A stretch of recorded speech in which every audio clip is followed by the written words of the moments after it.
Pour ne rien manquer, abonnez-vous maintenant.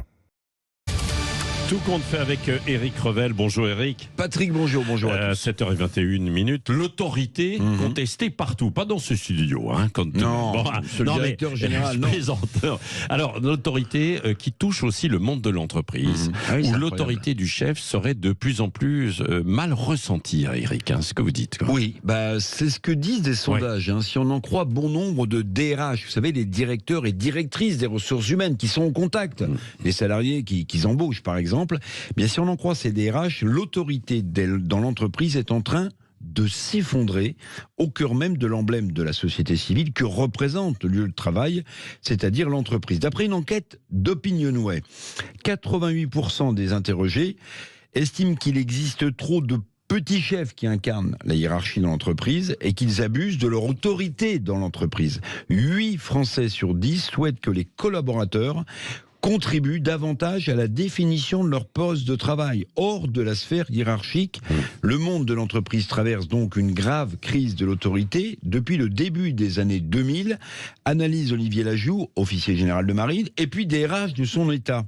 Alors il note que dans les entretiens d'embauche, on aborde directement quoi ? La question des RTT, des associations soutenues par l'entreprise, des causes défendues, et d'une demande aussi de liberté, parfois même des horaires, ou une demande de télétravail, donc loin des règles établies par la gouvernance dans l'entreprise. Alors, dans télétravail, il y a le mot travail. N'est-ce pas plutôt le rapport même au travail qui a changé, et donc ce qui va avec l'autorité de la hiérarchie dans l'entreprise qui est un peu remise en cause? Oui, vous avez raison. Le rapport au travail a totalement changé.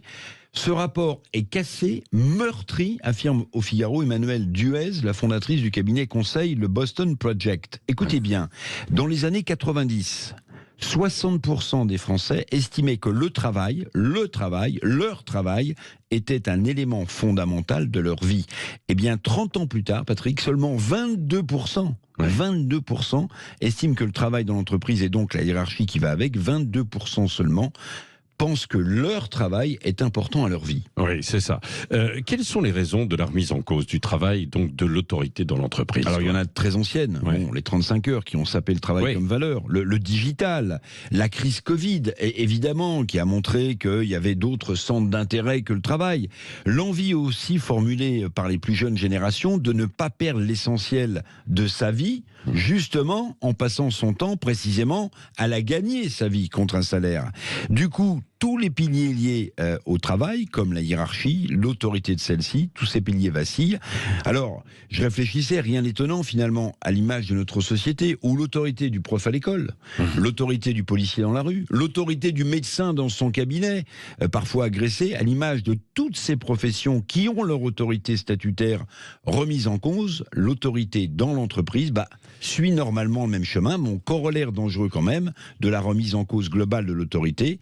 La société devient de plus en plus violente. Oui, merci Éric.